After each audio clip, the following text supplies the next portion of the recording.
আসসালামু আলাইকুম। আমরা এই মাত্র একজন 17তম শিক্ষক নিবন্ধনের মাদ্রাসা ভাইবা দিয়ে এসেছেন। আপনি কোথায় থেকে এসেছেন? আপনার ভাইবা কেমন হয়েছে? আপনাকে যে প্রশ্নগুলো করা হয়েছে আপনার একটু আমাদের সাথে শেয়ার করবেন। আমার নাম মোহাম্মদ ইসমাইল হুসাইন। আমি লক্ষ্মীপুর জেলা থেকে এসেছি। আমি আরবি প্রভাষক হিসেবে প্রভাষক প্রার্থী হিসেবে ভাইবা দিয়েছি এবং আমার ভাইবা পরীক্ষা আলহামদুলিল্লাহ অনেক ভালো হয়েছে। মোটামুটি সহজ প্রশ্নই করে আমাদের সাবজেক্ট রিলেটেড এবং সাধারণ জ্ঞানের বিষয়গুলো থেকেও সমসাময়িক বিষয়গুলো থেকেও প্রশ্ন করে। আমার কাছে মোটামুটি আমার পরীক্ষাটা অনেক ভালো হয়েছে। কয়টা প্রশ্ন করেছেন আপনার থেকে? আমাকে 4টে প্রশ্ন করেছে। হচ্ছে আমার সাবজেক্ট রিলেটেড আমি হাদিস বিভাগ থেকে পড়েছি।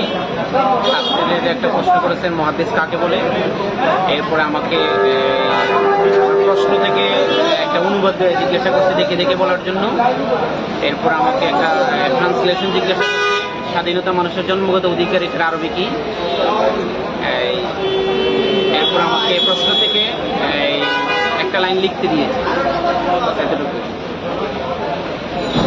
ভাইবা বোর্ডের জন্য কোন বিষয়ের দিকে বেশি লক্ষ্য রাখতে হবে?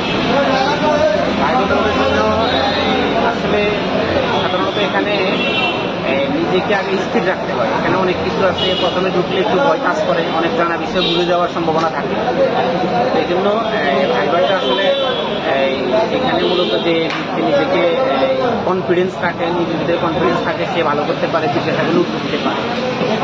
আর বেসিক একটু জানা থাকা লাগে, বিশেষ করে নামের তারিখ প্রত্যেকেরই জিজ্ঞাসা করে এবং যে একটা আরবি অনুবাদ জিজ্ঞাসা করে। এগুলো ভবিষ্যতে যারা ভাইবা দিতে আসবে ওনাদের জন্য কি পরামর্শ থাকবে আপনার?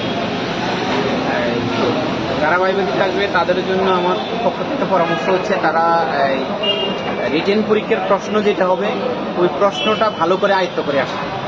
কারণ প্রশ্ন থেকে একদম দুই একজন ছাড়া প্রত্যেকের প্রশ্ন থেকে প্রশ্ন করে। এই জন্য প্রশ্নটা সম্পর্কে একটু ভালো করে ধারণা নিয়ে আসা, তাহলে ইনশাল্লাহ রিটেন ভালো করতে পারবে। আলহামদুলিল্লাহ, আপনাকে অসংখ্য ধন্যবাদ।